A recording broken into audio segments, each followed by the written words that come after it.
What a disaster. I didn't think it could get worse after last week. I didn't. But here we are. Instead of losing to one 2-win team, we lose to two. And back to back. There was a stat that just popped up on the Thursday Night Football stream that we're the first team in NFL history to do something like that. A team that is over 500 to lose to two teams back to back that are terrible teams, essentially. 2-win type of teams. But we made it possible. Somehow, some way. I thought the Tomlin loss was out of our system against the Cardinals, but I guess it's still in our system. I don't know how to put that. Do we just need to reevaluate? I guess that's the question I'm trying to ask myself right now. Are we just like an eternal Tomlin loss team right now? We're capable of losing to any team, anytime. I guess we knew that based off of some of Steeler recent history. But this is bad, bro. This is bad. This is back-to-back. Usually we respond to games like that. We respond to the dumpster fire type of games that we just put out there against the Cardinals by getting a win. I mean, we're 4-0 in such cases this year. Coming off of a loss, we would win the next game. 4-0. Undefeated.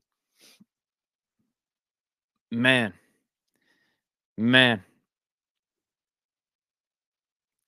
I said I wasn't going to jinx it either by saying that this one was a lock. But I did say there was like a 99.9% chance we were going to win because the Patriots suck. They're not good. Bailey Zappi, not a good quarterback. Their offense put up 0 points last week against the Chargers. Juju, he's washed. He's an afterthought. Patriots defense, yeah, we'll give him some respect. But their offense, terrible. But somehow we managed to make Bailey Zappi look like Brock Purdy. I was going to say Tom Brady because, of the Patriots connection, but Bailey Zappi looked like Brock Purdy. I mean, Brock Purdy. They have the same prototype. Short, small quarterbacks, but then are able to get it done out there. You get 3 touchdowns in the first half. 3 touchdowns. Are you kidding me? And then Juju. I said he was washed, or at least I thought so coming into the game. We got him looking like prime Steelers Juju.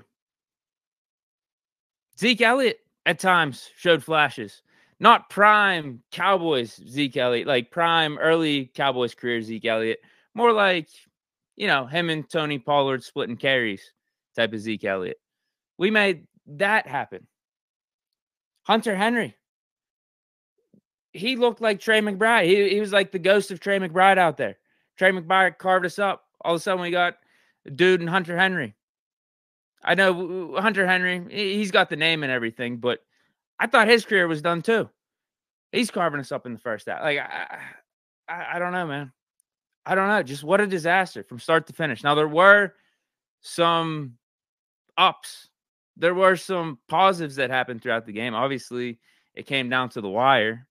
Some good things had to have happened on our side for that to be the case, for us to only lose by 3 points after, in the blink of an eye, we're down 21-3 in the second quarter. First quarter is 14-3, then it's 21-3. It's like, well, what? Season's over. I know a lot of people are thinking that. Season's over. We suck, bro. We're down 21-3 to the New England Patriots. But then we got a touchdown by Mitch Deonta. If you ever needed a touchdown, that was the time to get a touchdown. Because you had the boos raining down from the stadium, and rightfully so, because the offense was completely inept. Mitch was just back there, backpedaling, throwing off of his back foot, just chucking it anywhere. Didn't really care where the ball ended up. Threw the awful interception. I think, who was he trying to go to? Allen Robinson, middle of the field, is basically double covered. Terrible. Threw a balloon ball up there. Probably the easiest pick of that dude's career. So the boos were happening. Energy was completely out of the stadium. It looked like energy was out of the team. Kirk Herbstreit, when you got Kirk Herbstreit highlighting George Pickens not blocking, bad sign. Very bad sign. But we got the touchdown. We had some new life. Get into halftime, only being down 2 scores. We get the ball, but then the offense does absolutely nothing. We have to rely on the defense to give us a spark. Shout out to Landon Roberts for the tipped pass that Michael Walker eventually picked. Almost took it back to the house. I love the Landon Roberts in this game. Landon Roberts, Minka Fitzpatrick, 2 highlights on the defensive side of the ball for sure. A lot of the guys on the defensive line too. Their effort in stopping the run, particularly in the second half, was awesome. But, yeah, defense gave us a spark, but then we couldn't even capitalize on that. We go for it on 4th and 2. Mitch pitches it to Jaylen Warren. Nothing. It took us a blocked punt to finally get us into the end zone. QB sneak. Who would have thought? Who would have thought after last week? I thought we preferred doing shotguns whenever we're at the goal line. I thought we liked doing that. But I guess QB sneaks work. Yeah, they work. I think they worked every time tonight for us too, right? Every time. It's not just Kenny Pickett. Mitch Trubisky can QB sneak as well. But then we just couldn't finish the game. Simple as that. Simple as that. And you know where I'm about to go with this. You guys know exactly where I'm about to go with this. I don't want to hear any Kenny slander anymore. I don't want to hear it as it relates to the other quarterbacks on this team and saying that Kenny needs to be benched. He ain't QB1. He ain't the best quarterback for this squad. Get out of here. We get out of this game with a dub with Kenny Pickett. And for as much as you want to talk about maybe Kenny having his ups and downs throughout the season, him being a little helter-skelter, what was the one thing that dude focused on? Getting out of the stadium with a dub. The quarterback's number one job, getting out of the stadium with a dub. Didn't care about the stats, didn't care about how pretty it looked. So what was the focus? Dude would not turn the ball over. And he knew that our defense was good enough to keep us in games, keep it close until the 4th quarter. Would not turn the ball over. What happened with Mitch? Had the terrible turnover in the first half. Terrible. Gave the Patriots short field, easy touchdown. Kenny hasn't been doing that. You know why? Because he only has 4 picks on the season. He hasn't thrown a pick in his last 200-plus attempts. Set a Steeler record. And then the 4th quarter happens. We get 2 drives. We get 2 chances. 2 chances. This ain't a shot at Mitch or anything, but you guys tell me. Kenny's in that game. 4th quarter, we're down 3. Come on. Come on. Those are the 2 things Kenny's been doing good. And they both relate to just winning the game. Like, that's the main thing with Kenny. Dude just wants to win games. That's what he's all about. But the 2 things that he does well is 4th quarter clutch stuff and also not turning the ball over. That's what we needed in this one. That's what we needed. Now, the defense was pretty abysmal in the first half overall. Pretty abysmal. Awesome in the second half. No points given up. Where have we seen that story? That's been happening kind of consistently throughout the year. Defense will be giving stuff up, but then we make adjustments. We lock down. So credit to them. But offense just couldn't pull it together late. Really unfortunate, man. Really unfortunate. I'm going to check in with you guys real quick, see how you guys are reacting to what I'm saying. I got a few bullet points listed I'll go over. But it's brutal. I mean, that's brutal. Really brutal. I thought we were going to win, too. Once it got to 21-18, I was like, we got the momentum. Defense ain't going to give up anything. Now it's just up to the offense to at least get a field goal, take us to overtime. I really thought we were going to win that. Really did. All right. What do we got here? Lord Dre 10, Tomlin hot seat.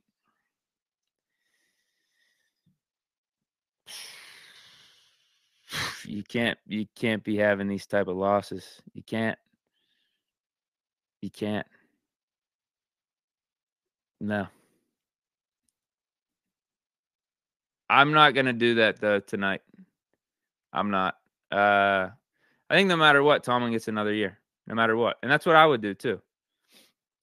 That's what I would do. And crazy part of all this, I'm going to take a more bird's eye view approach right now. I don't want to. I know a lot of us don't want to. But we are 7-6.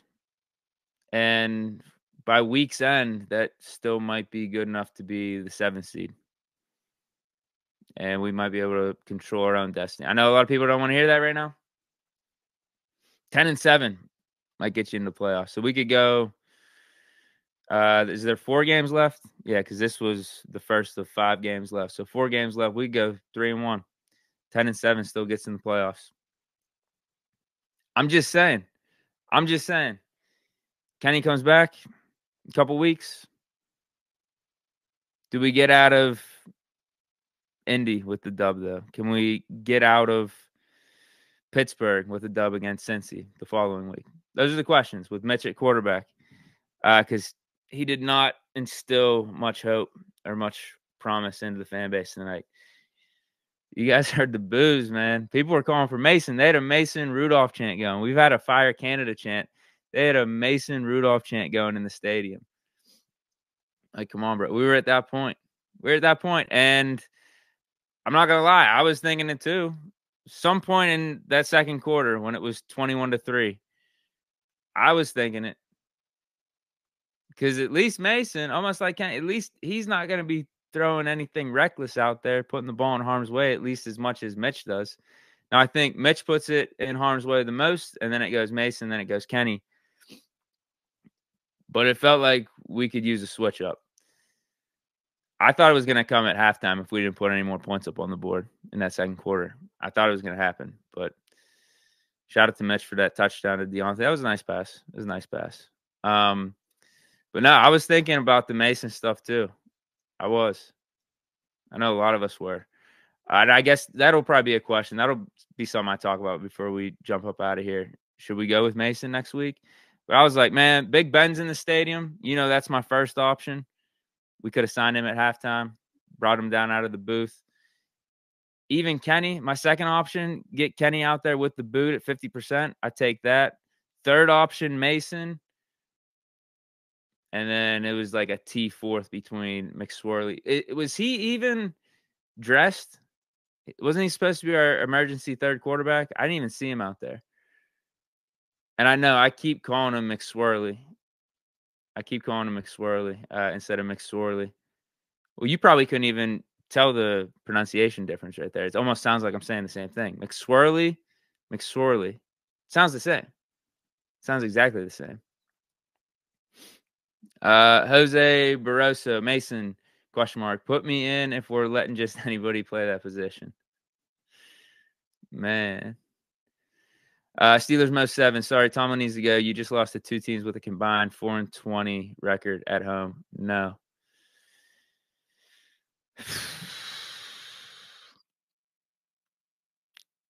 Things to consider with the whole firing Tomlin stuff. And I don't really want to do this right now. Just like how I said, a minute or two ago.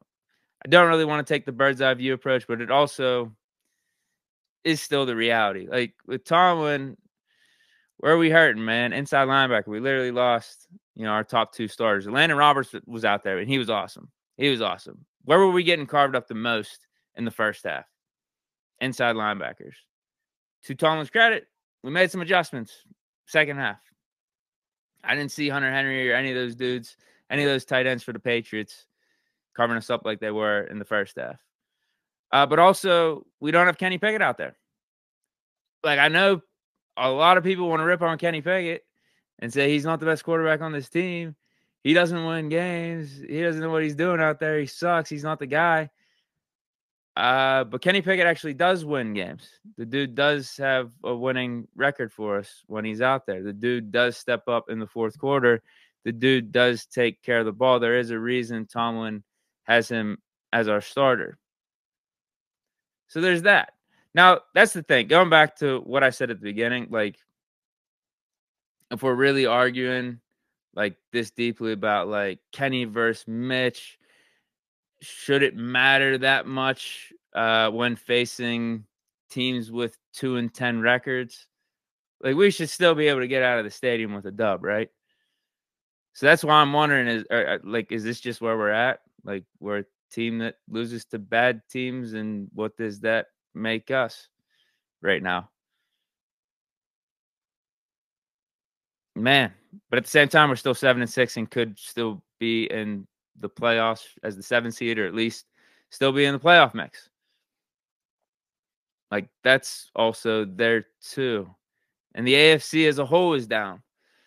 Like, I'm just waiting for that one moment. I'm just waiting for, and I thought we had it in that Cincy game. And I thought we were seeing a little bit of it in the Cardinals game until Kenny went down. That's the problem. The dude just has not been able to stay healthy when we've got things going in the right direction, where we've been trending like in a good direction as an offense, as a team.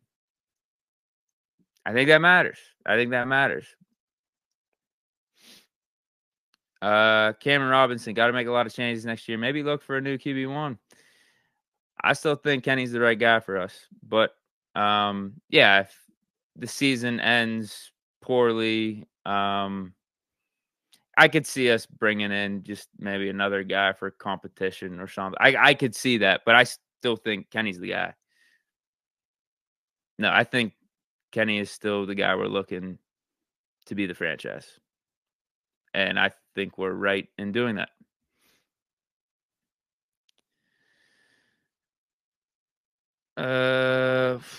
What do we got here? Okay, yeah. In terms of changes, like, well, obviously we're going to be drafting. Hold on, the chat's jumping on me a little bit. I can't see your name, but one of you guys brought up first round pick. Yeah, we're going to be drafting, so that'll be a change. We'll bring in a fresh face into the building.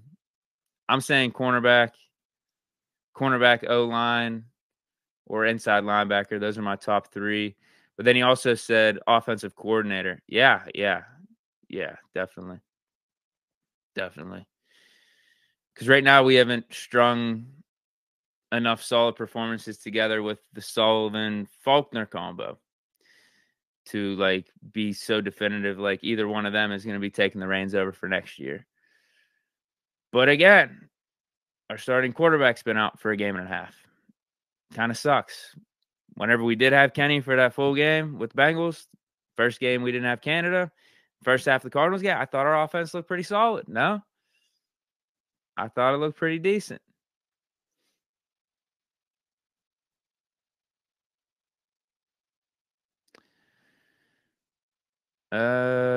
We got some draft talk in here. Let me read a couple more, and then I'll look at some of these bullet points I have in my notes. Maybe close out with who should be the starting quarterback for next week. And then we'll get up out of here. Timothy Newton is predicting the Tomlin special 9-8. I saw someone on Twitter. It was some social media. It was either Twitter or Instagram. Someone said, I think they responded to one of my posts. They should make September 8th National Tomlin Day, 9-8. I thought that was pretty funny. I did. And you guys know I lean more of being a Tomlin guy for sure. I just said I would bring him back in 2024. But I just thought that was funny. Lord Dre 10. This is Levi Wallace giving up his weekly touchdown. Dude. Him. Well, I don't remember his, to be honest. Who was his touchdown? I remember Casey and Michael Walker being on the wrong side of touchdowns. Casey, man. Gift and a curse with him. Gift and a curse. Like, when he comes down with those picks, they're awesome plays. But when he whiffs like that, they result in touchdowns. Like, that Bailey Zappi pass to Hunter Henry along the sideline, it's actually up on the screen right now. Dude, that was a bad pass. That was floated up there for a minute. Casey just took a bad angle on it, just like the Etienne touchdown in the Jaguars game. And I think he had another opportunity or two to get another pick. The one went right through his hands. Zappi threw one up into double coverage. So I don't know what to make of Casey, man. He's been a disappointment this season. I thought he'd be better. He's had some ups, but too many of these big plays he's been giving up to have a passing grade for the season, in my opinion. X Concepts 1. This is a great point. Yeah, I forgot to write this down. I probably wouldn't have brought it up if I didn't see this comment. It says every snap is at Mitch's feet, bro. Mason Cole's trash. Yeah, he had like 3 or 4 other terrible snaps today. Luckily, Mitch was able to pick him up clean. Like, I don't know what is going on there. Don't know what is going on. Man. Ryan McPherson says, Zappy been better than Mac. Dude, I don't even know. I think some of those touchdowns early on were on us just miscommunicating and leaving dudes wide open. Casey taking a bad play on the ball. I wasn't that impressed with Zappy, to be honest. He doesn't have that good of an arm strength. I think Mac still will be the long-term better quarterback. But yeah, I mean, the dude threw for 3 touchdowns. So there is that. He's looked better maybe as a whole this season versus Mac. I don't know. I haven't watched enough Patriots to give a definitive answer, but I'm not that impressed with Zappy. I think he's the Patriots version of Duck Hodges for us. You know what I mean? Yeah, I think he throws some very pickable passes out there. All right, let me go over some things that I've written down here. I already talked about Kenny versus Mitch. Michael Walker, shout out for the pick. Although it was kind of handed to you after Roberts tipped the pass up. Had some rough plays in coverage. So he was up and down. Minka Fitzpatrick, thought he was awesome. In terms of energy, you heard him before the game. Did you guys hear him in the huddle? Hyping the squad up, hyping the defense up, saying, like, listen, man, I thought we were supposed to be the best defense in the league. Let's go out here, pitch this shutout. Let's prove to him. Like, he was giving some emotional stuff there. But first drive, we give up 7 points. Yeah, so I guess it fell flat a little bit, but he carried that over, at least himself, into the game, making tackles all over the place. You saw the energy. You saw his reaction after every play he was making. So gotta love Minka Fitzpatrick being out there with a broken hand too. With a broken hand. Him and Landon Roberts, I can't speak highly enough about their effort and just being Steelers, bro. Like, they have that Steeler mentality. They got that blue collar stuff in them. That's what you love to see. Miles Killebrew with the punt block made up for some of his penalties last week.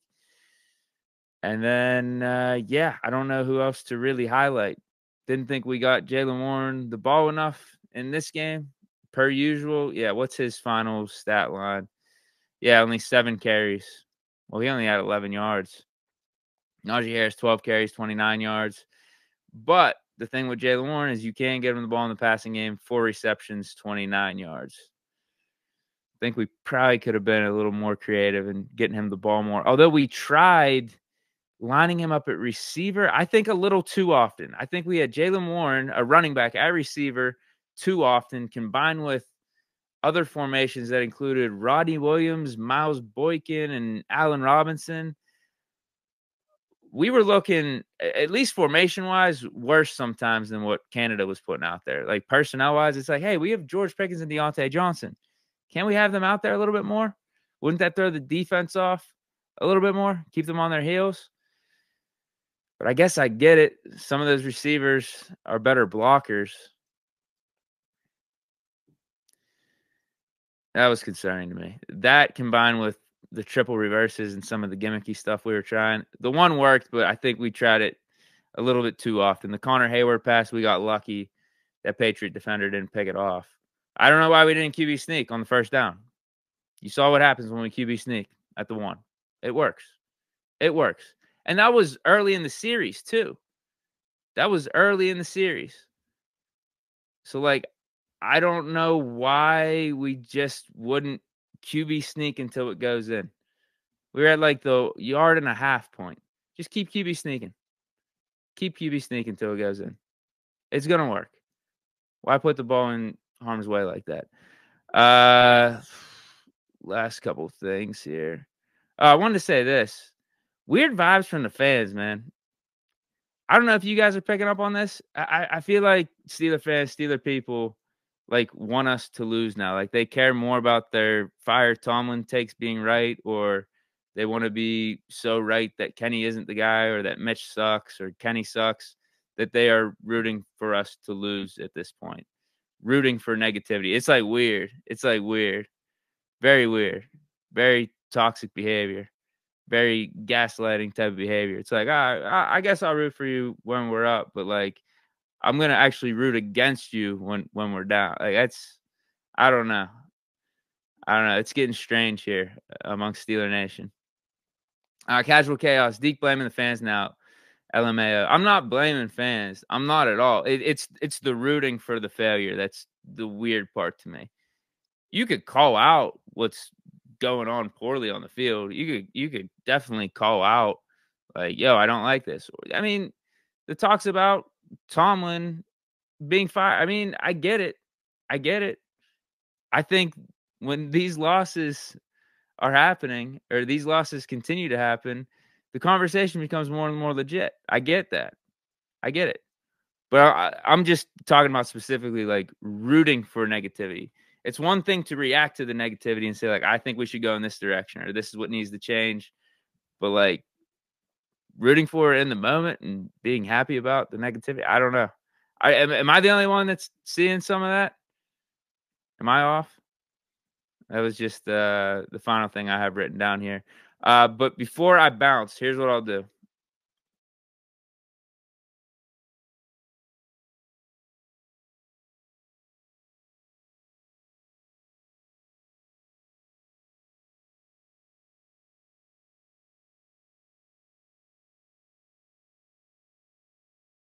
Am I still here? Am I still here? I thought, okay, I think I'm here. I froze up a little bit. Am I good? You guys let me know in the chat. I think I'm good. I'm going to throw up a poll real quick. Mason Mitch for next week, and then we'll get out of here. Who do you want to be QB1? I don't know. I'll just keep it simple. QB1 versus Colts. Mitch.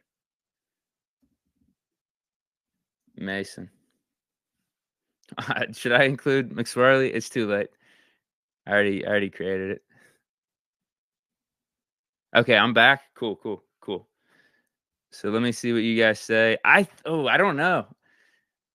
Mitch or Mason? Who do I want? Man. At this point, my faith is very much dwindling in Mitch. Very, very much. Like I almost want to say, let's give him let's give him the start of the game, see how things go. But at that point, why not just go with Mason? Can Mason do at least the good stuff that Mitch did tonight? Yeah, I think so. For sure. Now Mitch had a scramble or two that I don't think Mason is doing, but I don't think Mason's just chucking the ball up as much as Mitch did, backpedaling like that and almost looking like he didn't have a clue. And then you heard Herb Street, whenever the first read went down, Mitch just put his head down and tried to scramble out of the pocket, but ran into a bunch of the Patriots D linemen. I think Mason will at least get the ball out quicker. He'll be able to pick up, 2, 3, 4 yards. You guys are saying Duck. Duck is interested. He'd say so on Twitter. We're not interested in him anymore, though. It was a cute run. Like I said, Zappy's the Patriots version of Duck for us. No, yeah. You want to talk about picks and throwing us out of the game? That's what Duck did the end of 2019. It was a nice run for like 4 or 5 games. Or it was a 3, 4 games. It was a nice run, man. It was. It was fun. We had a blast. We were winning games. Duck was giving us a highlight or two here or there, chucking them up to James Washington. But then Bills Sunday night, the 4 picks, absolutely egregious. Then he followed it up with the Jets game. But then he have 2 picks like in the first quarter. Jets game, we had to bench him for Mason. Mason came in, tied it up. And then he gets hurt. We have to put Duck back in. Hampton 32 says that was just depressing to watch. Yeah. Yeah, well, I mean, it's bad. It's bad. It's bad, bro. Like, it's like I said last week, I think if we just go, like, a week at a time, it could be more helpful for us and our livelihoods and just our mood. You know what I mean? Maybe we set the expectations lower now. Week at a time. And just have, like, a more "aw shucks" attitude, shoulder shrug attitude going into the game. Alright, I'm just here. I'm about to just watch some football. I'm about to just watch my favorite team, and let's see what happens. That might have to be the mentality. I think it'll help us get through the rest of this season. Oh, yeah. This is a good call here.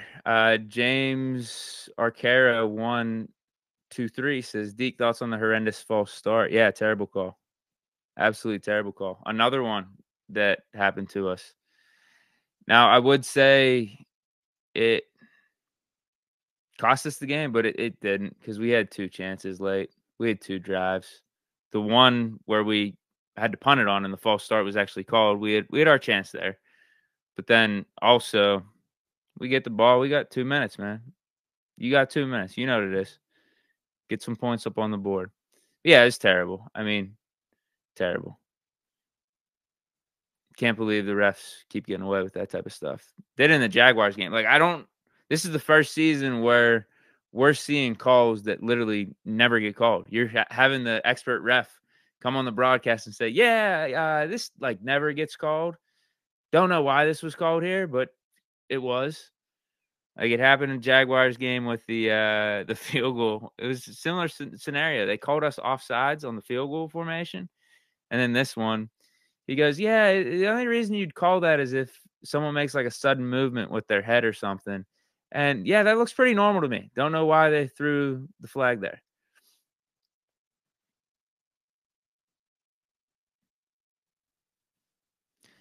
Marvin Mba says, "Does Kenny win this game?" I think so. I do too. I said that at the beginning. Absolutely. Absolutely. We're 8-5 with Kenny. Problem is, going back to what I said last stream, problem is dude's just injured. So we're not able to actually see what he would have done tonight. My best guess is we would have won. My best guess, but we need to actually see him out there and actually doing it, you know?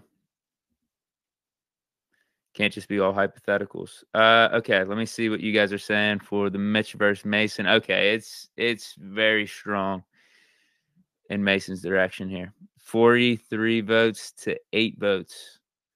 43 for Mason, 8 for Mitch, 84% Mason to be the starting quarterback against the Colts. And I think I'm with you guys. I don't know how strong of a stance I have. Let me sleep on it. I'll think about it for tomorrow, but I would be leaning Mason too. I don't think he puts the ball in harm's way like Mitch. I don't think he makes as many errant throws as Mitch. Mitch can give you some wow here and there, but there wasn't enough of it tonight. There wasn't enough of it. There hasn't been enough of it since last year, really. Anytime we've seen him in these spot start games, just not enough wow. Not enough wow to overcome some of the boneheaded plays, the bad decisions. So I'd give Mason a run. I would. That's where I'm at right now. I'm trying to think if there's anything else I missed or want to go over before I sign off here. No, I think I'm good. Yeah, it's just bad. Just rough. Just rough. Just yeah. Tough, man. Tough. I guess we gotta go a week at a time now. Gotta go a week at a time. But stay chilling, everyone. Hope I've provided some entertainment here on an otherwise tough night. Tough night. But I'll see you guys tomorrow, actually. Bright and early. I think I'm gonna hop back on at 10. Yeah, 10 a.m. We'll do Friday morning. I was gonna say Monday morning reaction, but Friday morning reaction to tonight's game. Probably talk more Mitch Mason. And who knows? Who knows what pops up from press conferences tonight and reports and rumors and stuff that we'll be talking about tomorrow. But yeah, stay chilling. Enjoy the rest of your night. Here we go, Steelers. Peace.